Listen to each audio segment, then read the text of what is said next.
शास्त्रों में पूजा करते समय उबासी आ जाए या चित्त न लगे या फिर हमारा ध्यान भटक जाता है, पूजा कर रहे हैं, माला जाप कर रहे हैं, फिर भी हमारा मन इधर उधर भटक जाता है, तो इसे भी पाप की ही संज्ञा दी गई है। ज़रूरी नहीं होता है कि आप बहुत बड़े बड़े जघन्य पाप करें तभी आप पाप की संज्ञा में आते हैं। छोटे छोटे ये पाप जो पूजा के समय हो जाते हैं, इनसे भी मुक्ति के लिए है ये एकादशी का व्रत, जिसे कहते हैं पाप मोचनी एकादशी। गुरु जी महाराज के चरणों में प्रणाम करते हुए और विष्णु भगवान की उपासना करते हुए वीडियो की शुरुआत करते हैं। कमेंट में जो भी आपको भगवान का नाम प्रिय हो वह अवश्य लिखिएगा। कलयुग में मनुष्य पाप, लोभ, मोह और क्रोध में फंसा हुआ रहता है।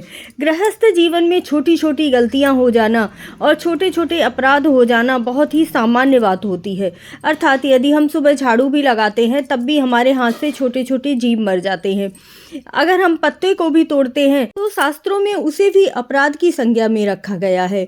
इन छोटे छोटे सभी अपराधों की मुक्ति के लिए किया जाता है पाप मोचनी एकादशी का व्रत। क्योंकि जो बड़े जघन्य अपराध होते हैं, तुलसीदास जी कहते हैं, रामायण में भी वर्णित किया गया है रामचरितमानस में, कि जो बड़े बड़े अपराध होते हैं उन्हें तो भगवान किसी भी प्रकार से टाल नहीं सकते हैं, उन्हें तो आपको भुगतना ही पड़ता है। लेकिन जो छोटे अपराध होते हैं उन्हें भगवान नष्ट नहीं कर सकते हैं, लेकिन उन्हें टाला जा सकता है। ऐसा तुलसीदास ने रामचरितमानस में कहा है कि जब आप साधु लोगों की संगत करते हैं तो ऐसे अपराध स्वतः ही नष्ट हो जाते हैं। इसी प्रकार जो एकादशी का व्रत करता है और पूजा आदि करता है उसके भी ये छोटे छोटे अपराध नष्ट हो जाते हैं। तो एकादशी की यह कथा सुनना भी बहुत ही पुण्यकारी होता है, तो आप इस कथा को अवश्य सुनिए। गुरु जी महाराज के चरणों में प्रणाम कीजिए और कथा की शुरुआत कीजिए और इस कथा को पूरा सुनिएगा, नहीं तो पूरा फल आपको प्राप्त नहीं होगा। वीडियो में पहली बार आए हैं तो चैनल को सब्सक्राइब जरूर कर लीजिए। सबसे पहले शुभ मुहूर्त जान लेते हैं। वैदिक पंचांग के अनुसार इस साल चैत्र माह के कृष्ण पक्ष की एकादशी 4 अप्रैल को शाम 4:16 पर शुरू होगी और अगले दिन 5 अप्रैल को दोपहर 1:28 पर समाप्त होगी। उदया तिथि के अनुसार पापमोचनी एकादशी का व्रत 5 मार्च को रखा जाएगा। पंचांग के अनुसार एकादशी पूजा का शुभ मुहूर्त 6:06 से लेकर सुबह 10:49 तक रहने वाला है। यदि आप इस मुहूर्त पर पूजा नहीं कर पाते हैं तो आप अभिजीत मुहूर्त पर भी पूजा कर सकते हैं। सुबह 11:59 से लेकर दोपहर 12:49 तक रहेगा।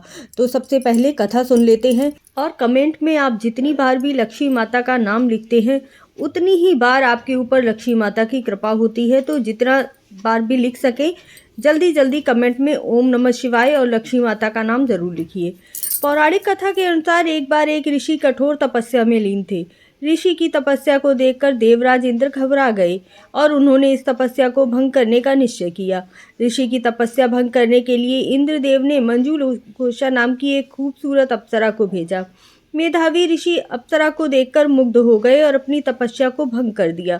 मेधावी ऋषि शिव भक्ति छोड़कर मंजूषा के साथ रहने लगे। कई वर्षों बाद मंजुषा ने ऋषि से स्वर्ग जाने के लिए अनुग्रह किया। अब ऋषि को यह एहसास हुआ कि उनकी भक्ति को भंग कर दिया गया है और वह अपने आप में ही ग्लानि में पड़ने लगे। अपने तप भंग होने का कारण अप्सरा को मानकर ऋषि ने अप्सरा को पिशाचिनी होने का शाप दे दिया। इससे दुखी अप्सरा ऋषि से शाप से मुक्ति के लिए प्रार्थना करने लगी। इसी समय देवर्षि नारद वहां आए और अप्सरा एवं ऋषि दोनों को पाप से मुक्ति के लिए पाप मोचनी एकादशी का व्रत करने के बारे में बताया। इसके बाद नारद जी द्वारा बताए गए विधि विधान से दोनों ने पाप मोचनी एकादशी का व्रत किया, जिससे वह मुक्त हुए।